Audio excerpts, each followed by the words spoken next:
আপনাদের যখন পেয়ারা গাছ ছিল আমি অনেক পেয়ারা চুরি করে খাইছি, আমাকে ক্ষমা করে দিবেন ভাইয়া।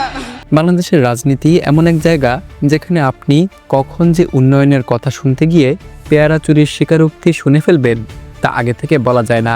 ঢাকা 17 আসনের নির্বাচনী সমাবেশে তারেক রহমান বক্তব্য দিতে এসেছিলেন, আর জনগণ উপহার দিল একবারে খাঁটি দেশি কমেডি প্লট। হঠাৎ এক আন্টি কাঁদতে কাঁদতে মঞ্চে উঠে গেলেন, পুরো মাঠ নিস্তব্ধ। সবাই ভাবছেন নিশ্চয়ই বড় কোনো অভিযোগ, হয়তো জমি দখল, না হয় আবেগঘন কোনো রাজনৈতিক গল্প। আমিও মনে মনে প্রস্তুত, ভাই এবার সিরিয়াস কিছু আসছে।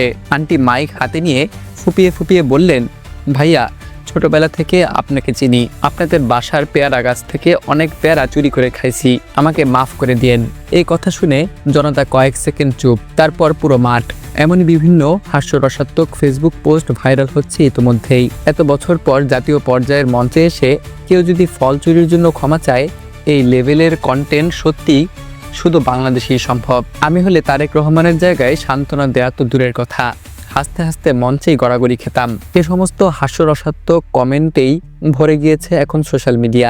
আরও মজার ব্যাপার হলো, তারেক রহমান বললেন তাইলে গাছ লাগাবেন আর আমাকে 2টা পেয়ারা দিয়ে যাবেন, এই হলো শান্তিপূর্ণ প্রতিশোধ। হাসি ফাঁকে ফাঁকে কিন্তু কাজের কথাও হয়েছে।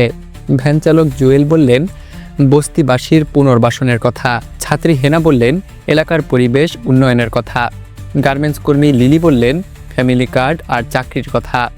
সবাই একসুরে বলল পুনর্বাসন, কর্মসংস্থান, ভালো রাস্তা চাই। তারেক রহমান ফ্যামিলি কার্ড দেখিয়ে বললেন এই কার্ডের মাধ্যমে পরিবার পাবে মাসে 2 থেকে 2,500 টাকা অথবা সমপরিমাণ খাবার।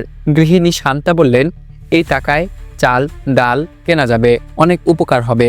মাঠ ভর্তি মানুষ একসঙ্গে বললেন একদম একমত। তিনি বললেন এই এলাকায় তিনি 50 বছর ধরে আছেন, এই এলাকারই সন্তান তিনি।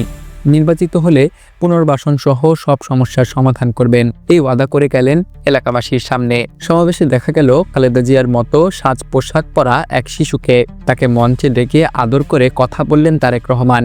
রাজনীতির ভিড়ে একটু কিউট মুহূর্ত।